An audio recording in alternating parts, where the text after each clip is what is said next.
असलामुअलैकुम दोस्तों, जुल्म की इंतहा हो गई हुई आ।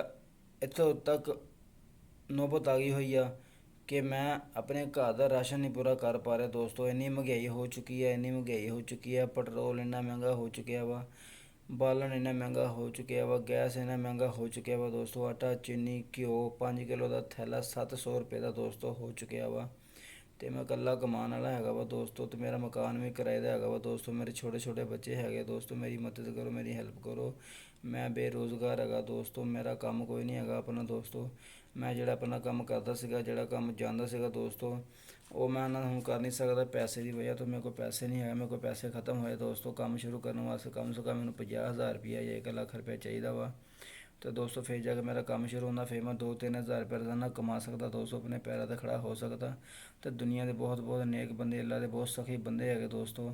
कोई दोस्त भरा मेरी हेल्प करना चाहे, मेरा स्क्रीन के ऊपर नंबर शो हो रहा वा। तो दोस्तों मेरी लाजमी हेल्प करियो। अल्लाह तुहानू बहुता दवे। जो कोई दोस्त भरा मैं उधार देना चाहता 1 लाख रुपये 1 साल वास्ते, 1 लाख रुपया मैं दे दो 1 साल मैं मोड़ देवांगा।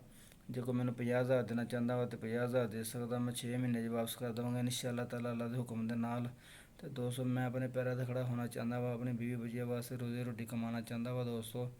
इस टाइम इदा के हालात हो गए, मेरे को 1 किलो आटा लिया जो पैसे नहीं है दोस्तों। इदा के हालात हो गए, मैं बहुत परेशान हाँ दोस्तों। तो मेरा माँ प्यो होंदा, जो मेरा भैन भरा होंदा दोस्तों, मैं वो हेल्प मंगता।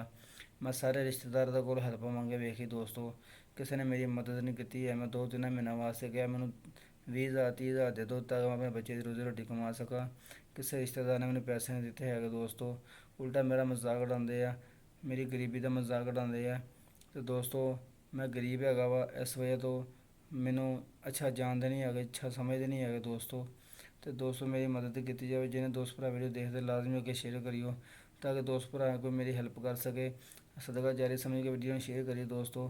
अल्लाह सोना कोई सबब बना दे, कोई दोस्त भरा है ना सके मेरी हेल्प कर दे कि मैं ना दिलों दबावा दिंदा उस बंदे ने जोड़ा मेरी हेल्प करूँगा।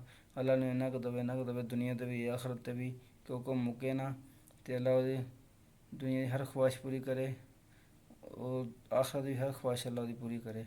दोस्तों मेरी मदद करो, ताड़ी मेहरबानी, तुहानू रब दा वास्ता वा। मेरी मदद करो, मेरी मदद करो, मेरी मदद करो।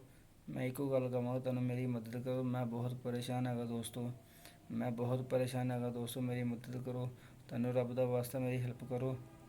कोई 10,000 20,000 5,000 50,000 जिन्हें देना चाहे दोस्त भरा, मेरा नंबर उपर लगा हुआ स्क्रीन पर दोस्तों भेज सकता। मोहम्मद कासम खान जैज कश मेरा बनया दोस्तों। तो दोस्तों तुहाडी मेहरबानी, मेरी लाजमी हेल्प करियो ताकि उन्हें बच्चों वास्ते रोज़ी रोटी कमा सका दोस्तों। कोई किसी ने 1 रुपया नहीं दिंदा है दोस्तों। अपना कोई किसी ने 1 रुपया नहीं दिंदा है। पराए फिर भी एहसास कर जाते, अपना नहीं कोई एहसास करता दोस्तों। मैं दुनिया जमाली हुई दोस्तों, मैं अपने जमाले हुए है। अपने तो वड्डा दुश्मन को नहीं इस दुनिया के बंदे का। अपने दुश्मन होंगे अपने जड़ा बढ़ते हैं। साढ़े जायदाद दौलत सब कुछ अपने ने ख़त्म किया दोस्तों। इस टाइम कराए धक्के खा रहे दोस्तों। बहुत परेशान हो दोस्तों, मेरी मदद करो, मेरी हेल्प करो, ताड़ी मेहरबानी। तुहानू रब दा वास्ता दोस्तों मेरी हेल्प करो, मेरी हेल्प करो। 10 20 50,000 5,000 10,000 लख जोड़ा दोस्त भरा मेरी हेल्प करना चाहता इस नंबर पर भेज के रब नू राज़ी करने वास्ते दोस्तों मेरी हेल्प करो, मेरी मदद करो, ताड़ी मेहरबानी।